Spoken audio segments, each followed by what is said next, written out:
6 বছরের একটা মেয়ে, তাকে যে এভাবে করা হলো, তাকে এভাবে মেরে ফেলা হলো, তার কি কোনো বিচার আমরা দেখতে পাচ্ছি? তার বিচারের জন্য আমার হাতিঝিল থানায় গিয়ে আমার আমার ভাই বোনদেরকে বিক্ষোভ করতে হয় কেন? আজকে যদি আমার বোনের বিচারের জন্য আমাকে গিয়ে থানার সামনে বিক্ষোভ করতে হয়, তাহলে এই দেশে থাকার থেকে তো না থাকাই ভালো। এত কিছু থাকতে কেন নিরাপত্তাই চাচ্ছেন আপনি? স্বাস্থ্য খাত আছে, শিক্ষা খাত আছে, কত কিছু আছে, সবকিছুই তো অবনতি। তাহলে কেন আপনি নিরাপত্তাই চাচ্ছেন? আপনারা কি এখন প্রমাণ পাইছেন যে কেন নিরাপত্তা চাইছি? আপনারা বলেন তো বুকে হাত দিয়ে যে আপনারা নিরাপদ।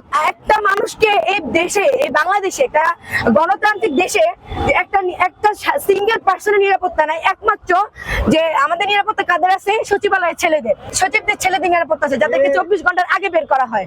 কিডন্যাপিং এ যাদেরকে আমাদের মাননীয় প্রধানমন্ত্রী কোন রকম কোন বড় কর্মকর্তাদের না জানায়া, আমাদের সম্মানিত ডিসি মাসুদ স্যারকে জানায়া 24 ঘন্টার ভিতরে তারা বের করা হয়। আর কেন কিডন্যাপারকে কোনো অ্যারেস্ট করা হয় নাই, তাকে উদ্ধার করা হয়েছে। তাহলে কি বোঝা গেল?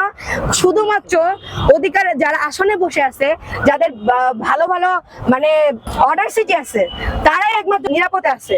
আমরা নিরাপদে নাই। আমরা আমি একজন মেয়ে নারী হিসাবে, একজন মানে সাধারণ নাগরিক হিসাবে এই বাংলাদেশে নিরাপদ না। আপনারাও নিরাপদ না, আমার ভাইও নিরাপদ না, আমার বাবাও নিরাপদ না, আমার মা নিরাপদ না।